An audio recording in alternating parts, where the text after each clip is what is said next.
everybody. This is going to be a little bit different of an episode from what I normally vlog about. I am doing this a little bit podcast style, but I'm giving you something besides just my face to look at. So this is going to be a real-time cutting of 2 double batches of soap for my holiday line. And as you watch me do this, I'm just going to talk a little bit about some things that have been on my mind in terms of being a product-based business during the holidays and some of the mindset shifts that I've had to have around that. And I don't know, just some of the thoughts that may or may not be helpful to you if you also have a product-based business, or if you're someone who's thinking of buying from small businesses or, considering how those purchases might have an impact on the business owner themselves. I think the main thing that I just did not even really consider, which I know it's going to sound really naive to say this, but I didn't really spend a lot of time before I started Bushyl thinking about what the holidays are going to look like and how my availability around what were previously major vacation times in my life is going to be totally different. And in a lot of ways, I'm grateful for that. I think it just really feels like I'm more in the holiday spirit during these times because I'm going to events and I'm hearing what people are buying for their loved ones. I get to be a part of that process, and that I'm super grateful for and is super fun.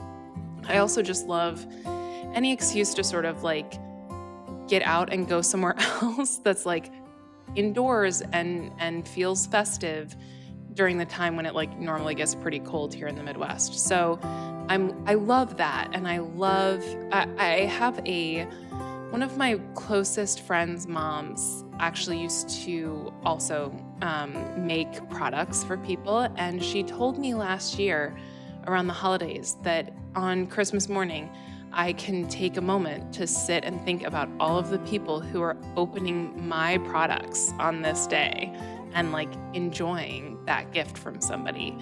And that was I just loved that perspective. It honestly had not crossed my mind to think about the secondhand role that I was playing in other people's holiday. And that's incredible. But it's also really difficult for me. It's something I haven't adjusted to is what it feels like to be additionally overwhelmed during this time of year.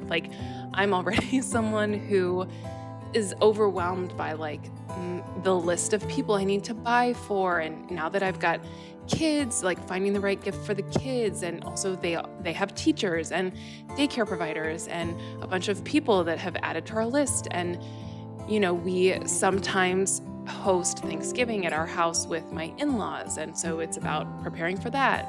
So already I was someone who got pretty overwhelmed and was I love the holidays, but sometimes I did just want to lay down and take a nap. And so now that I have this business and November and December are easily the most busy months for me, I'm really struggling with how to stay balanced and stay present in the parts of this that I really, really want to enjoy. Because obviously there's tough parts of the holidays, I think, for everyone, some more than others, but I want to be able to really enjoy the parts of it that you're supposed to enjoy. And I don't want to always have my brain sort of with business stuff on the back burner, which is so much easier said than done. I'm trying a lot of different ways to sort of come at that problem. Nothing has been a total light bulb moment. But one thing that I have been doing that I'm hoping I can keep up throughout this season is at the end of the day, I've been journaling.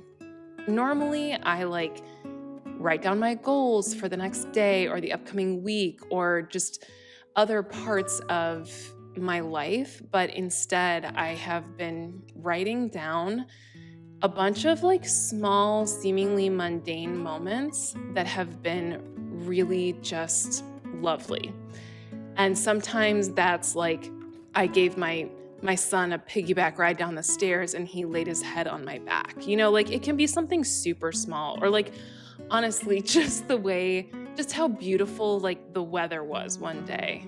It's, the weather is like half of what I talk about. I feel I feel like. So no surprise that that's like also going to show up in my journaling. But I've only been doing it for a little while, but I've already noticed that like it does put me in a really nice frame of mind before bed. I try and do it before bed if I can, which is a lot of the struggle for me, is like not allowing bedtime to be that time of day where I just like start worrying about all the things I have to get done tomorrow. So that will probably be an ongoing struggle for me, is like, how do I not spend time worrying about something I have no control over in the moment? Like, yeah, obviously it's important to get a picture of like where I'm at for the next day and like what needs to get done. But I don't want to spend an unnecessary amount of time just sitting and thinking over and over about how much I have to do. I just know that that's not good for me. And it's going to make this whole business feel so much more like a chore and less like something I'm doing because I really want to. And that is ultimately what it comes down to, that this is something I willingly set up for myself. I am in control of what it looks like. And it's easy to forget that a lot of times because you are driven by these sort of like external milestones of certain sales numbers or likes and follows and all of those sorts of things that ultimately don't mean anything, but they give you something to fixate on when everything else feels kind of abstract, which is what a lot of the day is for me as a business owner, is like trying to figure out like what my brain is doing, like what do I actually think about when I've just got like the whole day ahead of me and I'm the only one motivating myself to do anything.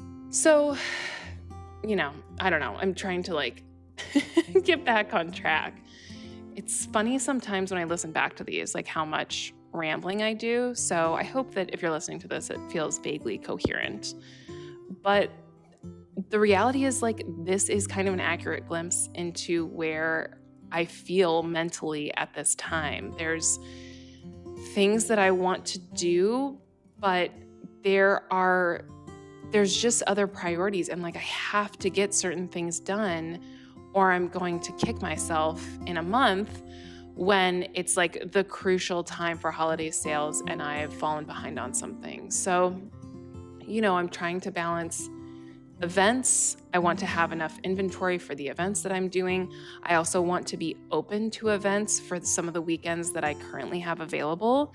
I don't want to overextend myself when it comes to in-person events because they're not just physical work, but they are, as an introvert, as much as I love talking to customers and it's super fun while it's happening, but then when the event is over, I just feel so drained. Like my body feels like lead and I feel like I just want to like sit on the couch and do nothing for like 24 hours, which is not an option, but that's how it feels.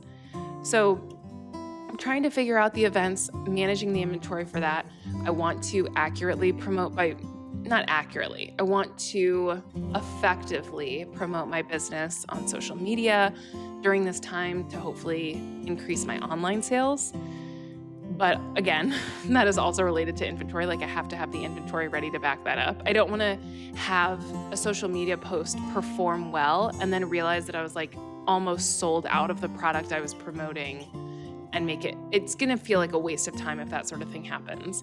So there's the events, there's social media and online sales, and then there's also wholesale. Like I want to be able to send my retail clients pretty soon an updated wholesale catalog for the holidays because I want to be able to get them the things that they need in the time frame that they need them, because brick and mortar store owners are also thinking all of these things that I'm thinking in terms of the holidays. And this year in particular has been hard on a lot of people who run product-based businesses.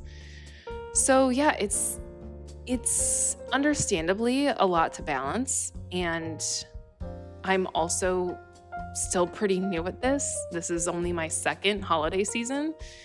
And the first one I feel like was really just like seeing what happened. I didn't have much of a plan at all. And this year, I definitely have more of a plan, but I still feel like I don't know exactly what works for my business, for my products, for my customers. I think there's going to be a lot of months and years of learning exactly what works and what the sweet spot is for like inventory and promotion and events and all of that. There's this like really tricky sort of, I don't know, I feel like I've said balance like a million times, but like there is the balance of like pushing myself to do the best I can do, and then also going easy on myself and reminding myself that like I don't have to have all of this figured out. Some of this, the only way to figure it out is to just do it and try and take notes on how it went and remember that next year I can try again. I don't know. I don't know if any of this helped anybody else, or perhaps it was just funny to like hear what I'm thinking and just know that a lot of business owners, like if you're someone who buys from small businesses for the holidays, thank you so much, not just for me, but for any other businesses doing this, because it really means so much to us to end the year strong and to have those interactions too with people who are buying gifts for their loved ones. It's really great to be a part of that. So thank you, and thank you for watching. Feel free to subscribe. Most of my videos are not like this, but leave me a comment to let me know how you felt about this format and if I should do it more often.